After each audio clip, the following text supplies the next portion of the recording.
Seven Lions, can I just tell you that one of the funniest videos I've seen is the video you posted, you joining Subtronics on stage to debut your collab, and you turning to him and not only saying, well, I guess we got to finish this now, but also saying you're not going to talk on the mic. Yeah, actually, he was at my set, which kind of makes it funnier because, like, people expect me to not talk on the mic, and I was just like, so I have this guest here, and people probably can't see him very well, so maybe he should say, hey, I'm Subtronics. So he just got on the mic and was like, give it up for Seven Lions. And I'm like, no, dude, you got to say, like, you're Subtronics. Because, like, I mean, I probably should be a gracious host and be like, hey, this is Subtronics. But I'm just not that.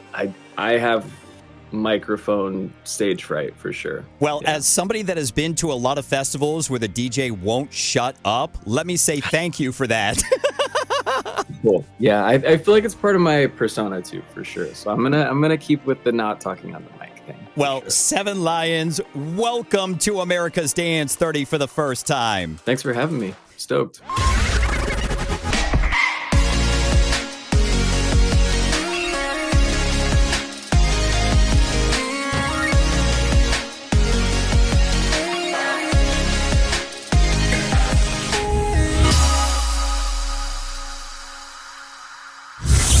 I think it's been almost 10 years since the last time we chatted. How have you been?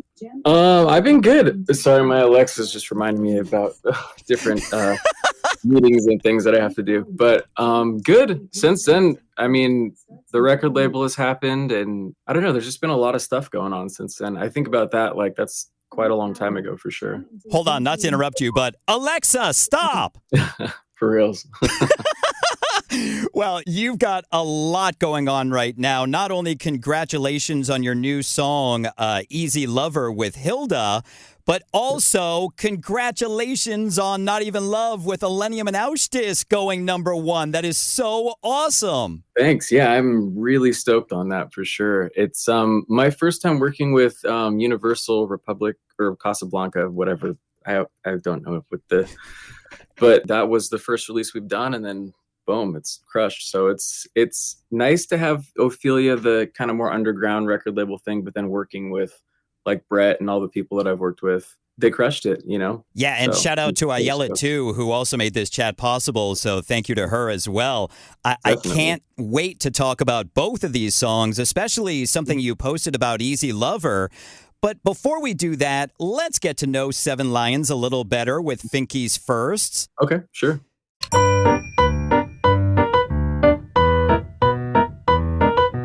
So I was having major flashbacks when I was prepping because when I was hopping on your Wikipedia, I saw that it said that you got interested in music production when your dad brought home a Macintosh. Mm-hmm. And I'm like, Macintosh instead of Mac? Oh, my God. Yeah, that was a long time ago. I mean, these are childhood core memories for sure of being like, like this high off the ground and just like, seeing a keyboard for the first time and being like, whoa. Well, I love finding out the origin story of artists. I know that you played multiple instruments when you were growing up and you were also in multiple bands. But when you were growing up, was music always the first thing you wanted to get into, or was there something else you wanted to be when you grew up? I don't think I ever wanted music to be like a job, but it was something that I liked. I don't know. I honestly, growing up, I always thought I'd have a pretty regular job, and like, I don't know. Music always seemed very unstable, and I'm a very like conservative, like safety, like I want stability essentially. So I was like, oh, music, that's not going to be a thing for sure. So what would it have been? I don't know. So before this, I was working for PSAV doing like audiovisual work. So conferences and things like that. It wasn't exactly fulfilling, that's for sure, but it got the job done. And I lived in Santa Barbara, and I'm, married, and I had a great life, a dog, and, for me, it was more like, what's my life going to look like with my friends and my family as opposed to what am I going to do. So, Well, I'm glad you parlayed into music. I'm sure we all are glad you did that. me too, for sure. Now, Seven Lions, the name comes from a character in one of your favorite books. But when you were first deciding on artist names, was Seven Lions the first name you were going to go with, or were there other names? Oh, there were other names, and mostly from that same book. There's a bunch of really cool Greek-sounding names in that book specifically, because it has a lot to do with Greek mythology. So I had like a notepad or a little sticky pad in the front of the book that I was just writing cool names down as I was going through it. I wonder if I still have that notepad. Yeah, can you share some of the others that it might have been? I don't remember. Like, they were very Greek, like Maximus and Decimus and like things like that, you know, Tactos and like very like, I don't know. But Seven Lions, just when I saw that, I was like, ooh, that's really It's so good. much better. That's right. Yeah, Nothing real. against Greek language, but Seven Lions is so much better. Definitely. So is it true you started producing music because you were tired of waiting around for the band? Yeah, absolutely. I was not into electronic music at all when I got Fruity Loops. Somebody gave me a pirated version, and I was like, oh, cool, electronic music, great. But then, like, you know, I would get home from school and we would have band practice and then nobody would show up. So I would be like, okay, well, I still want to make music today. So maybe I'll open up this Fruity Loops thing and see how it goes. And then over time, I just got better and better and really started to focus on that for sure. Well, do you remember the first song you ever produced? I mean, I remember some of the early ones for sure. I have a folder of like really old stuff, but not that old. I mean, these are high school days, so this is like pre-2005 when I graduated high school. So Now, you just played Electric Forest. You also just played Escapade Music Festival. You've played shows all over the world. But do you remember the first show you ever played? it's hard to call one the first because, I mean, there were some shows that I was playing as Jeff Montalvo in, I guess, Seven Lions. There are maybe like the first booked show would be like this UKF tour that I did. So I feel like San Francisco opening up for Gemini feels like the first one that I could think of. But you doing the first show as Jeff, how did that go? Oh, I mean, that was definitely just for friends and doing like outdoor illegal raves, you know, and out in the mountains and stuff, you know, those were my first DJ shows, you know. Gotcha. Now, you've got a lot of ink that we can't see right now, but what was your first tattoo? Oh, it was the Opeth O on my back right here. Favorite band. And so you don't regret it? Oh, not at all. I don't regret any of my tattoos. I have some funny tattoos as well. But like, yeah, I mean, for me, it's just, they're all little stories of things that I remember. Yeah, my first one was a horrible tribal band that I got when I was like 21 and I was like 50 pounds less. So the lines are like really thin. I'm like, oh God, horrible. But anyways, now the Seven Lions fan base is absolutely amazing. Do you remember a first time with a fan experience realizing that you were blowing up in popularity?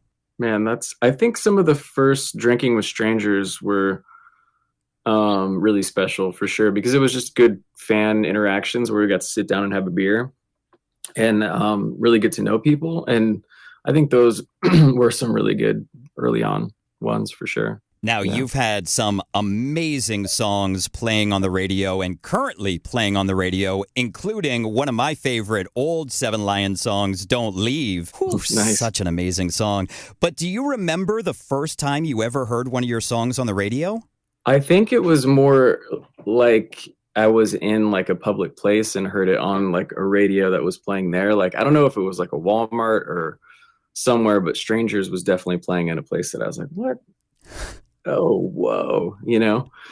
So definitely, like, I don't remember the exact time, but like that's kind of more when it would happen for sure. Now, from that to today, does it still feel amazing hearing your music on the radio? Yeah, I mean, it's been a little while. So after EDC, we were staying somewhere in Vegas and by the pool. And of course, they're playing dance radio. So like, Not Even Love came on like 3 times when I was sitting at the pool, and I was just like, all right, sick, let's go.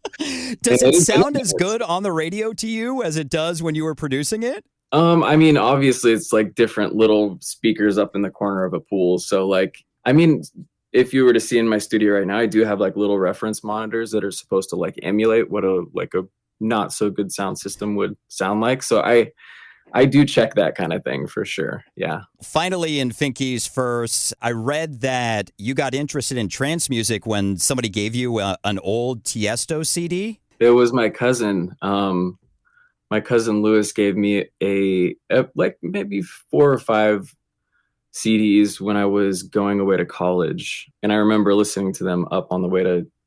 I was moving from Lompoc to Oakland, so I had a long drive, and I was listening to these trance CDs, and I was like, "Oh, whoa, this is really good." Actually, I met Tiesto later and told him that, and then he gave me like a signed copy of that actual like CD, which was really cool. That's awesome. Well, do you remember what the first dance song was that made you fall in love with EDM?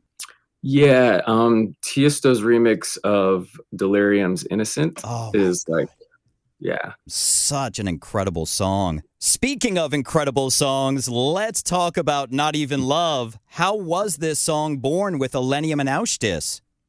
So I got the top line and then kind of wrote the track around the top line, and got to a point where I was just really like, I'd spent, weeks and weeks on it, and I was like, I don't know what to do with this anymore. And then sent it to Nick. Nick put his touches on it and then sent it back to me, and then I continued to work on it, and then that was it. So how long ago did you guys start working on it? Man, it's hard to remember things like that. I don't remember if it was the beginning of this year or the very end of last year, but I had just gotten a bunch of like these analog synths, and a lot of it was just experimenting with these new pieces of gear, and that must have been end of last year then. Well, something I love to find out about songs is how many different V's there are from when you start working on it, all the tweaking that goes on to when you finally master it and put it out. Do you remember what the final V was of Not Even Love? Let's see. I can tell you right now. And when it comes to Seven Lions songs, are there usually a lot of V's?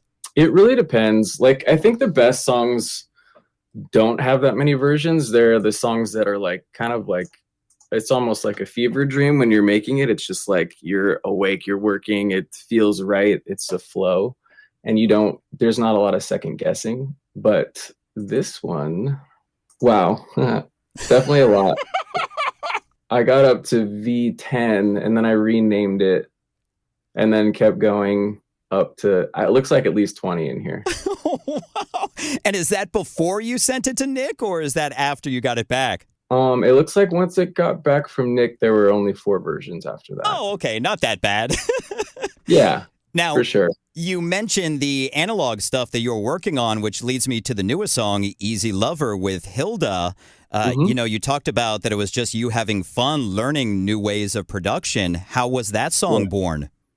Same kind of thing, where I was on a walk and my manager had sent me a batch of top lines, and I heard the Hilda one and I was like, whoa, this is really good. Also, I'd been making some music for Gem and Tori at the time. So like I was doing kind of focusing on house music production, like specifically really clean, minimal. So then I, took those things that I learned and then brought them into this track, and then just kind of like, I got a bunch of new gear. So like specifically the Prophet 6 is the one that I really, really got into. So a lot of the sounds are from the Prophet 6, but I thought about making it like a big, bigger festival kind of dubstep, melodic dubstep thing for a minute. And then I was like, no, this song doesn't need that at all. Like, I'm just going to kind of flow with what the song needs. And it ended up being more of a minimal kind of production for sure. Well, her voice is just so amazing. I fell in love with her voice. I want to say it was Wake Me When It's Quiet by Don Diablo and her, the Avicii tribute. That was so incredible. I don't think I've heard that one. I'll have to check it out. Her voice is just so amazing. Now, this might be a stupid question, but coming from a radio programmer where, we don't always hear songs because we're fed so much music to play on the radio. Is it the same as a producer getting top lines? Are there times that you might not hear it as a song and then go back and you're like, God, how did I miss that? I usually don't go back and re-listen to top lines very often. It definitely happens, but it's... Alexa, stop. Alexa had a better answer. Crazy. But yeah, I don't know. That hasn't happened too many times. Sometimes it's the opposite where I'll be like, I really like this top line, and then I'll get it into a session and I'll be like, oh, I don't actually know if I like this that much. So it can go both ways, I guess. Well, I'm glad it went the way it did with both of your songs. Congratulations on Easy Lover. Congratulations on Not Even Love. What's next for Seven Lions?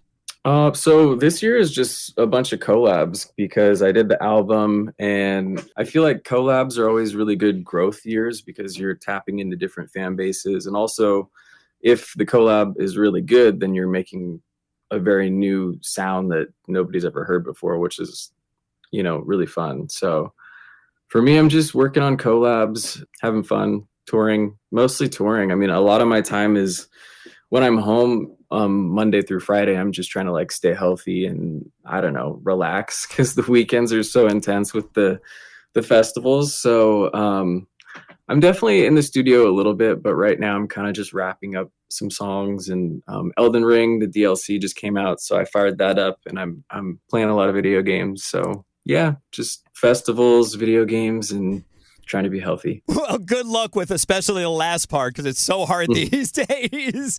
Yeah. Seven Lions, it is so great seeing you. Thank you so much for your time with us on America's Dance 30. Yeah, thank you for having me. I really appreciate it.